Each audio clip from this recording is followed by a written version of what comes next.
As fucking usual, it was goddamn near impossible to set this motherfucker up. I don't know why it's so hard. I have to rearrange the whole room, and then I gotta fucking set this camera up, set the microphone up. It is a lot of work, but I do enjoy doing it. I don't know why I enjoy doing it. I think about it sometimes, especially this week, because I don't know what I've been kind of feeling like unmotivated. You know what I'm saying? Like, I'll get off work and then I won't want to do shit. Of course, I force myself to.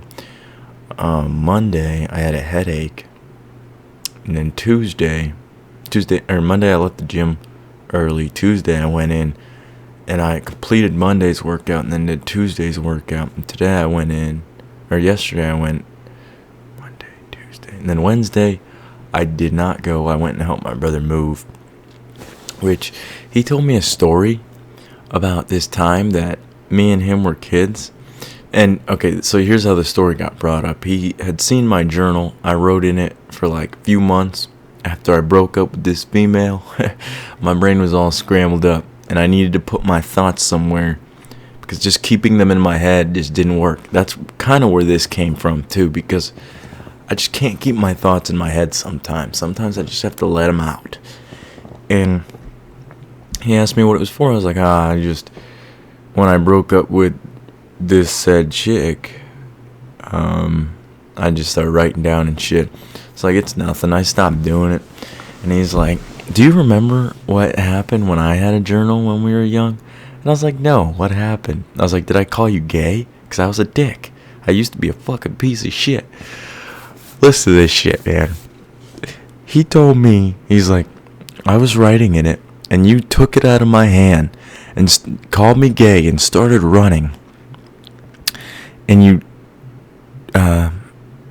we were being loud, so our dad got mad at us. And when he asked what the hell was going on, I told him that Andrew had a journal, and he fucking called my son. He's like, what are you, a girl? And he fucking threw it in the fire. And I'm like, what the fuck?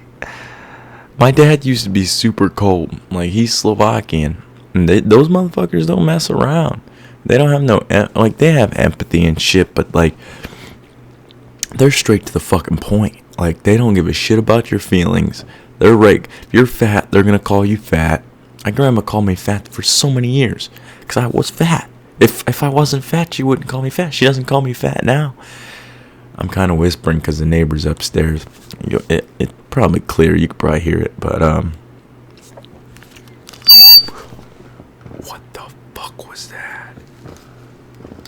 That hurt. I hope you can't hear that on the mic. There was a bunch of interference. Jesus. That shit hurted. What were we talking about? Oh, yeah. If there's something going on, then they're gonna fucking tell you there's something going on.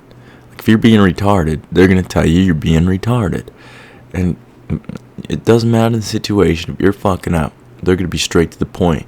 If you ever got a problem and you want to know how to solve it, go ask a fucking Slovakian person or a European fucking, like, somebody of Slavic descent.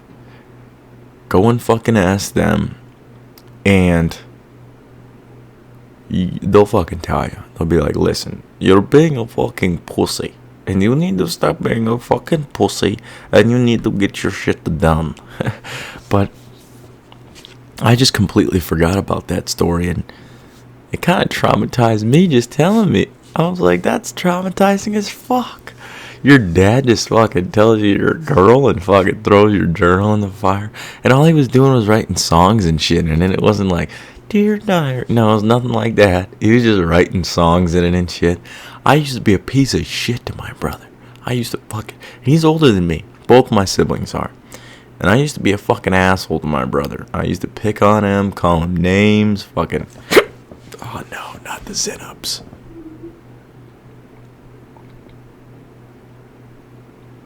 I was a fucking asshole. That's why I try not to be a dick now, because I was a real piece of shit, and I didn't know how to become a better person. And now I've learned a lot, and now I'm becoming a better person. But what else was I gonna talk about? Oh yeah, I went and saw my brother, saw my nieces, or one of my nieces, my nephew, because my other two were gone. I saw my dad. What was the point of all this? Oh yeah, and then on today I did arm day. I'm not that strong. I wish I was stronger. I'm working on it. My arms are kind of tired. But I read I've been reading more books. I think there's only 3. Hold on.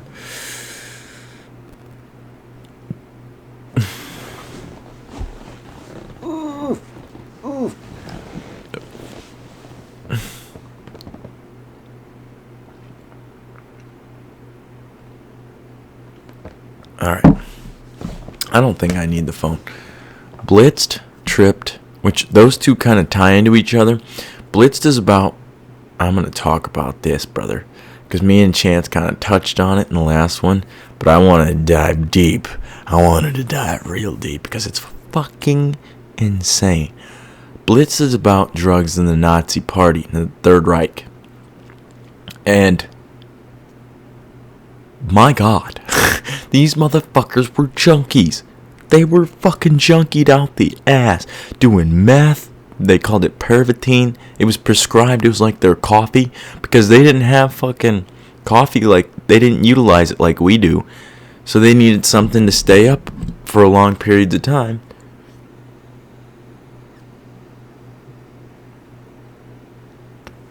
So they were doing meth. I knew it was gonna die. I fucking knew it. Alright, that's alright. We don't need it. So they were doing meth. They were doing heroin, and they were doing coke.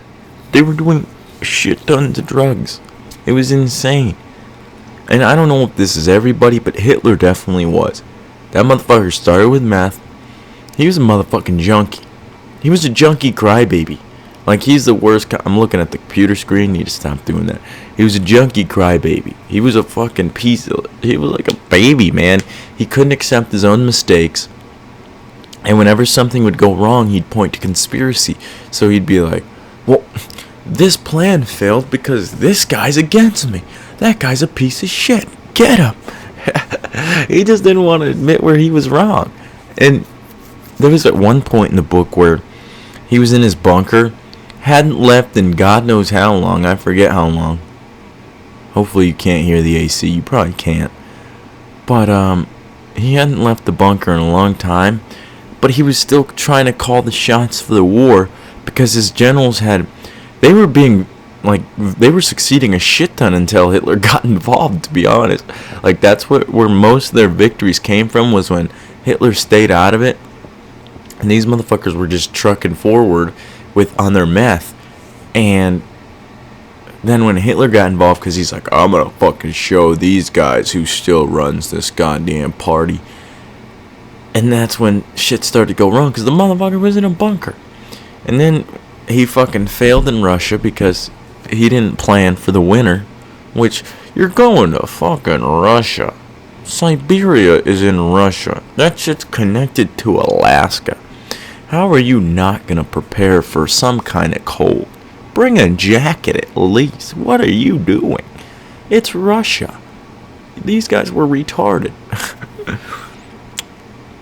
But then Tripped is about psychedelics, and basically how the 1970s Drug Act and the Narcotics Act before then were basically influenced by the Nazi regime.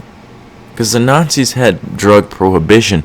The reason they had all these other drugs legalized is because they didn't know that there was such a problem with them until late in the war, World War II. They found out there was a problem with Pervitin, because it's meth. Obviously, there's a problem with it. And people were addicted. And so they were doing it. And it was like, what the fuck? That's wild. You're just doing meth. But they had this Narcotics Act, and that's essentially what led into ours, because Harry Anslinger, who also owned a bunch of paper mills, and hemp was just, there was a new thing called the decorticator that was made to process hemp easier, and that hemp paper would have become a very successful commodity, much more successful than paper made from trees, because if you think about it, if you have a whole forest of trees, it takes like 30, 40 years for that whole forest to grow. A fucking crop, or a patch of hemp plants, that you can grow year round, multiple times a year. You can grow, or not year round, but you can grow it multiple times a year, because it'll grow up, shear it down, grow more, boom, boom, boom, boom, and you just keep repeating it. And he didn't want that to happen. Plus, he wanted to make money on people going to jail. Plus, he was racist. He was an open racist guy. That's where a lot of the drug shit came from too. He was just racist. And yeah, that's essentially what led into our 1970s Drug Act. And it's kind of fucking nuts, because it's like, out of everybody who you're gonna, I mean, it's a good argument. That's a good argument for like the Nazi regime to be like, hey, they're using drugs over there, we should probably ban drugs over here. And I'd accept that argument more plausibly than they're dangerous and shit, and just to say no. But it doesn't really work, because we prescribe that shit here. We prescribe meth, we prescribe heroin, we prescribe coke. Lidocaine, I don't know if it has coke in it anymore, but it did. Dexmethylphenidate, Ritalin, which is methylphenidate.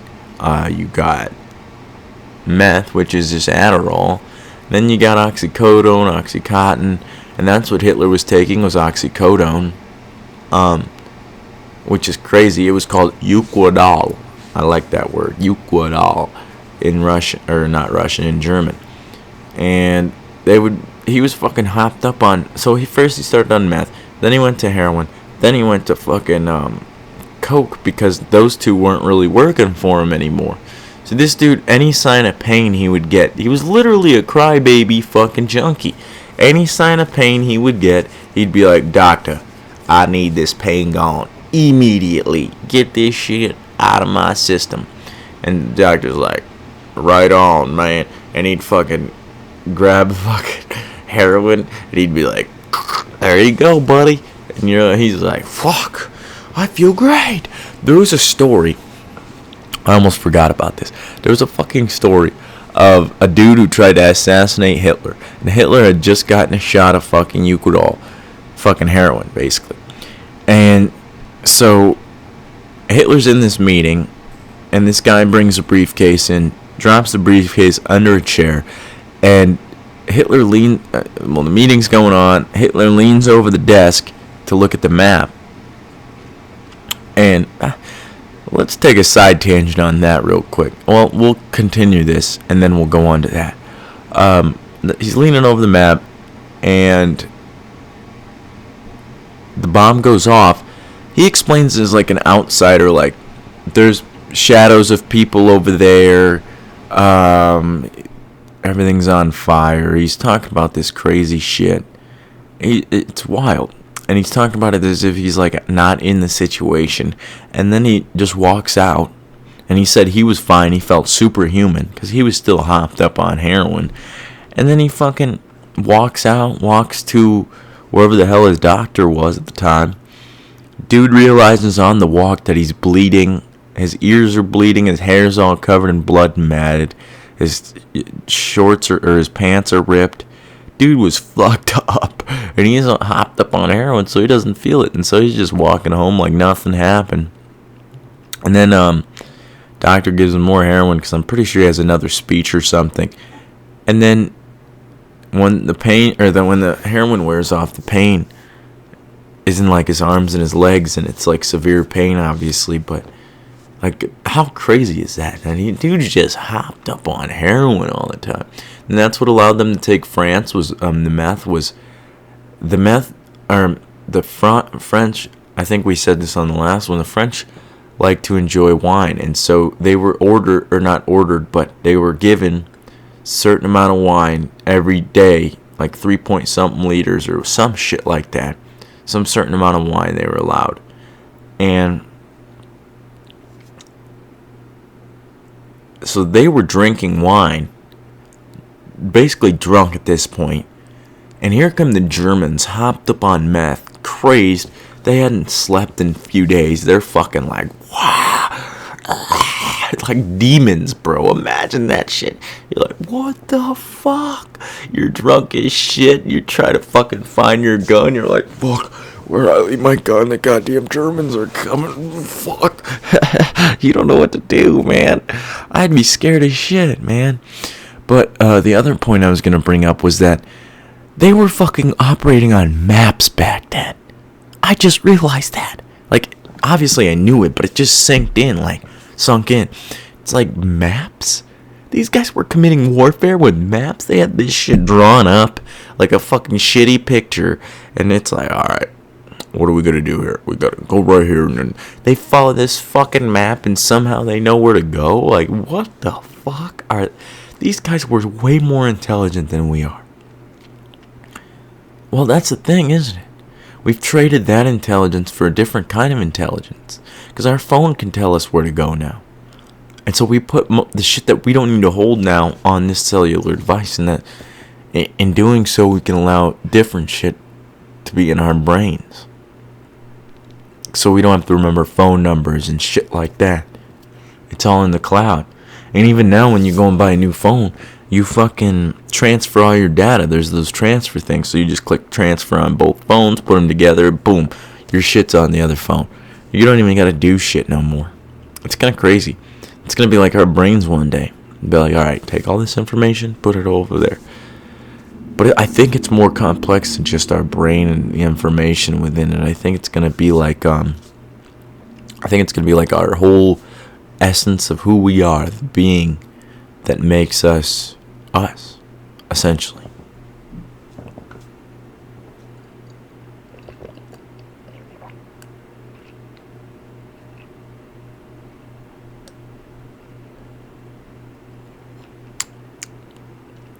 Also, those books are by Norman Ohler. I found him on the Joe Rogan Experience. Essentially, his first book he talks a lot about on the Joe Rogan Experience and that podcast. And so you're kind of getting the same thing in the book. It's not necessarily the same thing, though, because he goes more in depth in other topics and stuff. Well, not other topics, but more in depth in the same topics. And then he'll talk about other stuff that he didn't necessarily cover in the podcast. And then in his other book, he's talking about mainly psychedelics and stuff, and that's not in the podcast. He doesn't really talk about that one. I think he leaves it up for the reader or the people who want to go read it. But it's fascinating stuff. And it talks a lot about Albert Hoffman and creating acid. And it talks about a lot of cool shit, man. There's a lot of cool shit that I didn't know once before. And they talk about how it literally, psychedelics open the doors to perception because they allow more sensory data to come in through your senses, through your normal senses.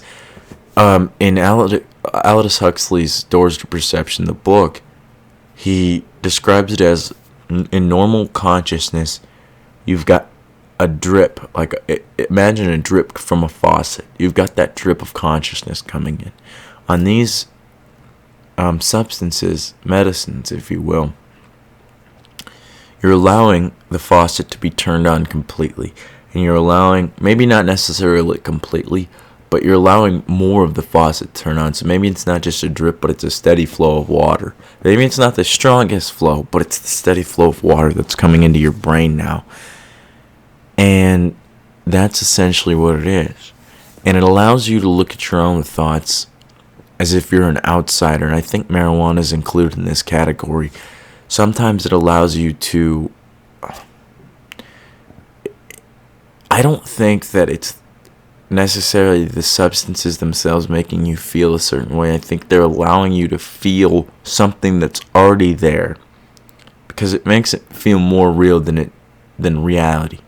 That's a complicated thing because this is supposed to be real. But as soon as you try those substances, you look at those and you're like, what the fuck is this then? Because if this can't be real if that's real.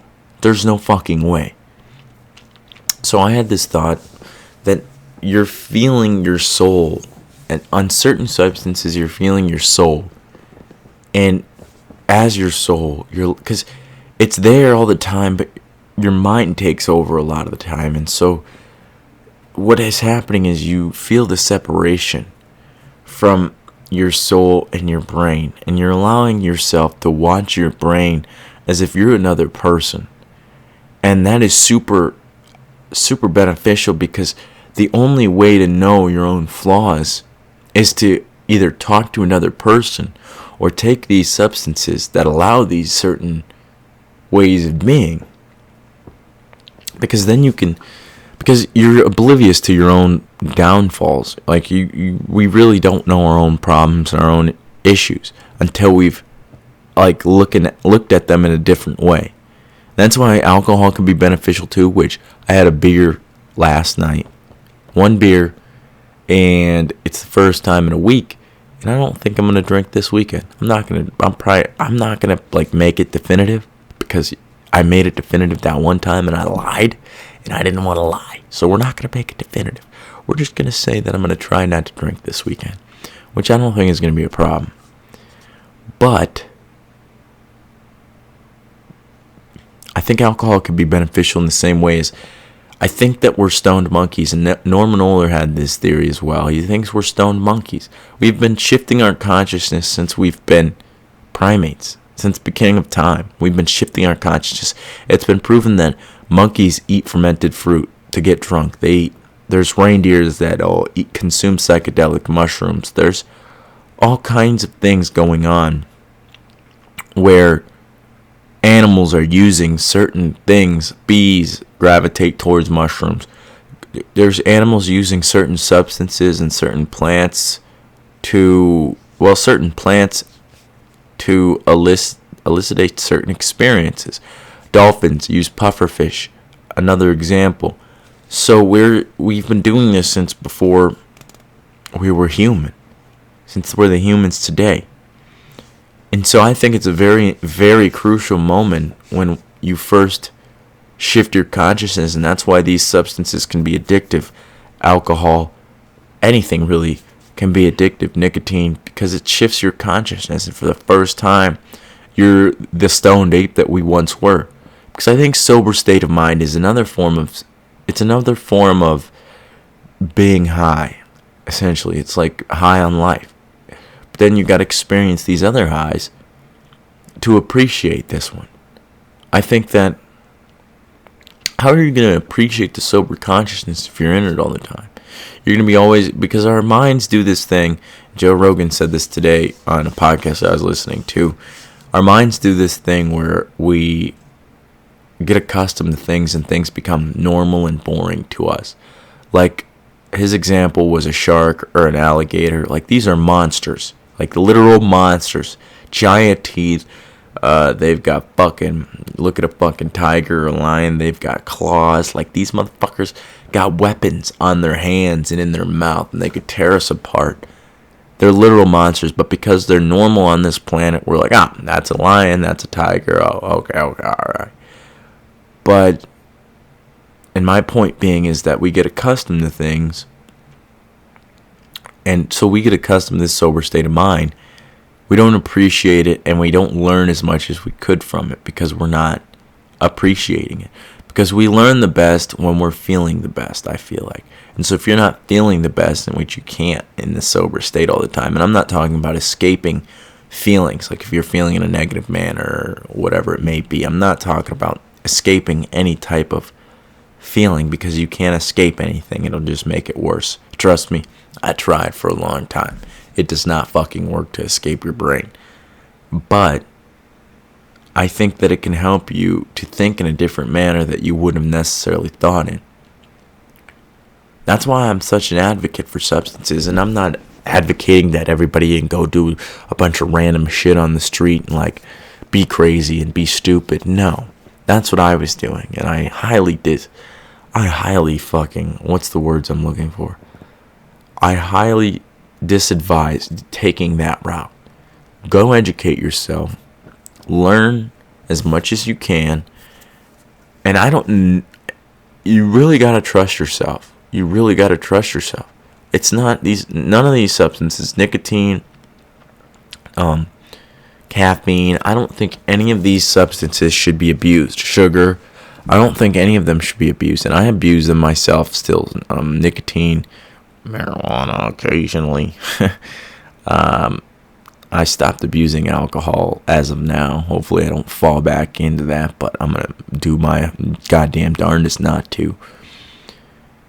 But I don't think they should be abused.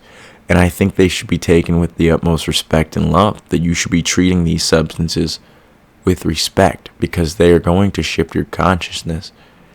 And that is something that is sacred. And you can't just go all willy-nilly into these things. And I did that, and for the longest time, I just fucked myself up. I didn't learn anything. I fucking dug myself into a pretty deep hole. If I didn't fall into that hole and I just found the good things and kept moving forward, I wouldn't have learned a lot of the lessons that I've learned, so I'm happy that I didn't take that route. But if I did, I'd be probably a lot further along than I am now. But maybe not necessarily, because to get here, I had to learn all the things that I had before. And maybe that's what, and I'm not calling myself smart in any means, but maybe that's what made me have a lot of knowledge, is that I had a lot of failures. I had a lot of shifting my consciousness, and it wasn't necessarily in the best way. I was trying to escape things, escape my brain, escape depression, escape a lot of things. And so maybe that's what gave me more experience than a lot of people my age, because I do get pretty impatient and upset with people my age that don't want to better themselves. And that's another reason I make this stuff, is just maybe I thought maybe they don't have the right education. Maybe they didn't have, it's just lack of motivation, I think. And I've been dealing with that myself lately. I've just been dealing with a lack of motivation, and I think I'm going to start supplementing with caffeine, because I might be on a caffeine decline, like a deficiency, because I have been consuming a lot. When me and Chance go on road trips and stuff, I do consume more caffeine than normal. So within this month, well, about like half last month and then this month, so it's kind of like a month between 2 months. I've been consuming a lot of caffeine, and I think that might be what's causing me to lose motivation, because I just get tired. And then I just don't want to do anything. Normally when I get tired, I can push through it. I don't have that problem where I'm just dragging my ass and don't want to do anything. But I'm going to start using coffee. I'm going to buy another shit tomorrow, and I'm going to start supplementing with coffee, because coffee does help a lot. And it does make me feel better. It gives me more energy and allows me to power through a lot better. Like yesterday's podcast, I was getting tired. Like normally I'm not getting tired like that. And I did pack a doubles in. There's a lot of things, a lot of variables as to why I could be getting tired, but I'm trying to figure it out. And that's essentially what I was leading into, is with the substances, is that you have to you don't have to, but the way people used to do science is self-experimentation. Albert Hoffman tried acid on himself first before he tried it on lab mice, didn't see anything, then he tried it on himself. So I'm not recommending self-experimentation, especially not for normal everybody people, but I've looked at myself as a scientist my entire life, because I've been looking into science, why things do what they do, science, psychology, history, medicine. I've been looking into everything to help myself. But now I can look through a different lens, and I can utilize this stuff, utilize my own experiences, utilize my body and my mind, and experiment on myself. Not with like hard substances. I'm not trying to do heroin, nothing like that, no. caffeine, nicotine, maybe marijuana, a little bit of weed here and there. Psychedelics, obviously, but I want to do some self-experimentation as a amateur scientist, amateur mycologist, amateur podcaster, because I'm not getting paid for it yet. Professional is when you're getting paid. It's not when you've done it a long time. But I think maybe they coincide in time. Which this lady I was listening to had this idea that what was she talking about? It had to do with time, and that we're like bundles of time. Essentially what she was saying is that we're bundles of time, that we have the ability to learn from everybody else through history and science and read all this shit, and we can accumulate everybody else's time that they spent on stuff and put it into ourselves. Essentially, all these books that I'm reading, all the podcasts I listen to, it's all time and effort that people put into things. And we could take this time and effort, and this is what makes us special as humans, is we could take everybody else's time and effort, and we could turn it into our own time and effort. And we can learn and grow because of it, and grow the species, essentially, is what she was saying. And I think that's a really fascinating idea, because I think that that's true. Our DNA allows us to hold a lot of time, basically. And it's just fascinating. It's really fascinating what we've managed to accomplish, even without knowing the things we don't know. We've accomplished a lot as human beings, and that's why I'm a fairly optimistic person, because I think that people are genuinely good, and that people just want love, and they just want to be happy and want their family to be taken care of. I think that's generally what a lot of people want. There's some fuckheads out there, but I think that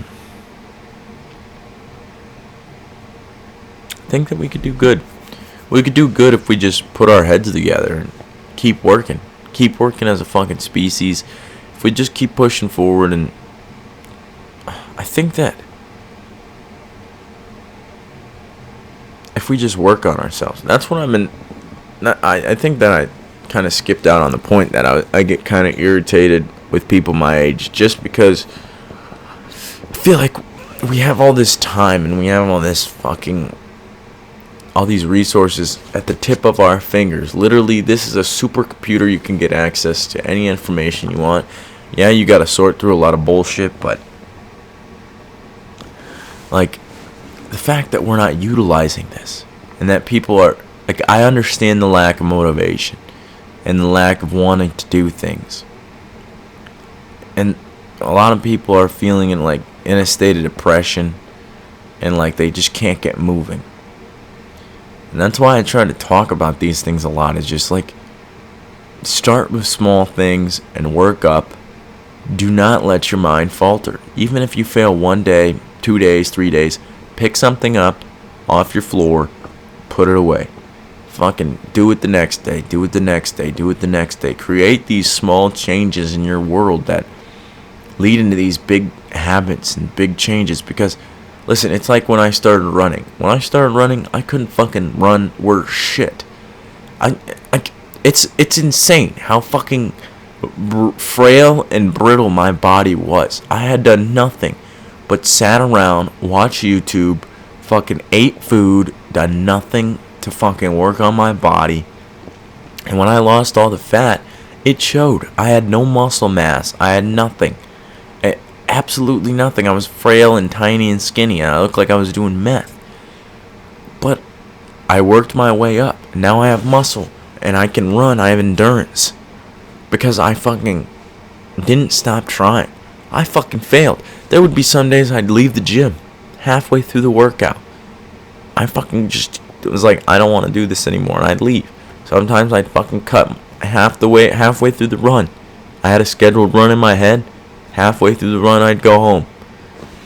It's not about fucking big changes, big monumental changes. I ran that 9.5 miles that 1 week just to test myself, make sure I could endure. I knew I was lying. We're all lying to ourselves. And our brain is very convincing. It tells us, oh, you're giving out as much effort as you can. Be lazy. Stop pushing yourself. Don't fucking ever stop. Don't become lazy. Don't let your mind trick you into being complacent and being somebody you're not. We're not complacent beings. There's a video I watched the other day of a dude who did a challenge who, I think he stood up for a week straight. Like, he didn't sit down. He went to bed. He allowed himself to get 8 hours of rest. And then from that 8 hours, he was standing all day, wouldn't sit down. And because he was standing up, it made him want to do things more. Like, if you're standing, why the fuck are you just standing there? Like, you're going to feel like you're doing absolutely nothing because you're just standing there being stupid. So you're going to want to do things. And so maybe you pick this shit up, or maybe you do that or do that. I think maybe a lot of our problem is just as simple as we're just sitting all the time. And if we're just sitting all the time, we don't feel like getting moving. And it's like turning on an engine.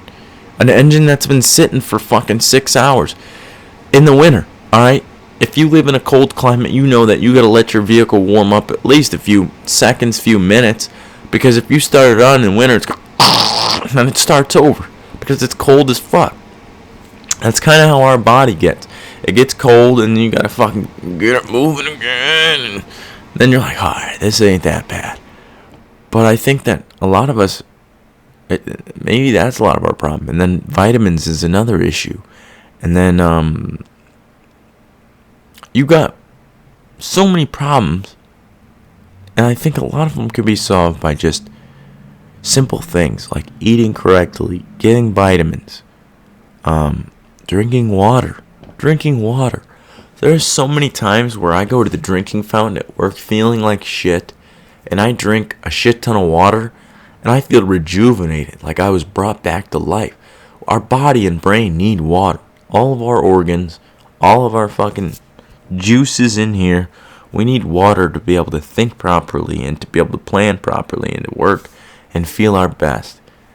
And a little fasting every once in a while won't hurt, because it burns fat molecules and shit that's not supposed to be in there. I like to fast when I eat a lot. I go on eating benders when me and Chance go on trips as well. And those benders lead me into over-consuming. I won't lie. I'll eat all day if I could. If I have the money, I'll eat all goddamn day. I'll eat a burger here at this gas station. Oh, and then that chicken at this gas station looks good. Look at that corn dog. I want a corn dog. Chips? Yeah, I want chips. Popcorn? Fuck yeah, I'll eat popcorn. And I'll just keep eating and eating and eating. That's mainly what's allowed me to build my muscle so fast. And working out, obviously. But I just eat a lot. I love eating. I didn't eat today, though. I haven't eaten yet. I'm going to make some rice and some burger in it. And I think that's it. Maybe some cheese. What are we at here? I think we're at 38 minutes, ladies and gentlemen. This is a fairly smooth podcast. Here's the thing. I was thinking before I started this thing, it's the intellectual black hole. I changed the name from Intellectual Black Hole Podcast, just the Intellectual Black Hole, because people are going to know this is a podcast, right? And then I'm thinking today, I'm grabbing my titty, I don't know why. People are thinking today that I could just post anything on here. Because people do that anyway. I could post cooking videos, I could post nature videos, I could post all kinds of videos, travel videos. When the time comes, obviously. And this can just be the intellectual black hole. Because if there's an intellectual black hole, it'd have everything. It'd have podcasts and traveling and cooking. It's a black hole. It's an intellectual black hole. That was my thought. I also had a thought to let Blair and Chance do their own podcast. That's why I let Chance do his solos. Because I think that we could just turn this channel. Just turn it into a crazy thing. Like my brain. Like my brain's all over the fucking place. Let's just do that. Turn it into a fucking thing for all over the place. And just have everybody come here. And just whatever the fuck you want. Alright? Let it morph into whatever the fuck this channel's supposed to be. I don't know what it's supposed to be. But we're about to find the fuck out. And as of right now, it's a podcast. Maybe we'll have some other things. Maybe I'll blow some shit up one day. If they give me my gun rights back. But, I'm gonna go shower. Chance is gonna be home soon. I'm excited. So we could toke up.